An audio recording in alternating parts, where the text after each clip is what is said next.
October. You arrive like a fresh page, cool and wide open, carrying the scent of change and quiet promise. I step into you with steady hope, ready for new chapters, softer mornings, and the courage to grow. May you be a month of beginnings and gentle victories. Huwag mo munang i-skip. Today is October 1. Magdasal tayo para sa buwan na ito.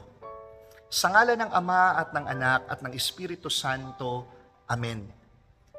Ama naming mapagmahal, halina po kayo at pagpalain ang buwan ng Oktubre. Bigyan niyo po kami ng malakas na katawan upang ipagpatuloy ang aming buhay ngayong bagong buwan ng Oktubre. Salamat po sa nagdaang buwan. Salamat po sa lahat ng mga biyaya na ibinigay ninyo sa amin. Salamat po sa lahat ng mga pagpapala na hindi man namin inaasahan ay ipinagkaloob ninyo sa amin. Nawa po, ang buwan ng Oktubreng ito ay mapuspos ng tuwa, saya at ligaya na nagmumula tanging sa iyo lamang. Pagpalain mo po ang aming pamilya. Pagpalain mo po ang aming trabaho. Pagpalain mo po ang aming bayang Pilipinas. Pagkalooban mo po kami, Panginoon, ng mga biyayang kailangan upang maging mas mabuting tao.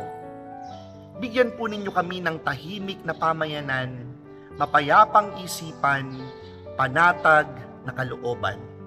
At nawa, sa buwan ng Oktubre, kami ay tunay na mapuspos ng mga biyaya at mga pagpapala upang kami ay tunay na makapagbahagi rin naman sa ibang mga tao. Hinihiling po namin ito sa ngalan ni Kristo kasama ng Espiritu Santo magpa sa walang hanggan. Amen. Magandang umaga po sa inyong lahat. Ako po si Father Dani. Maligayang buwan ng Oktubre sa ating lahat. God bless po.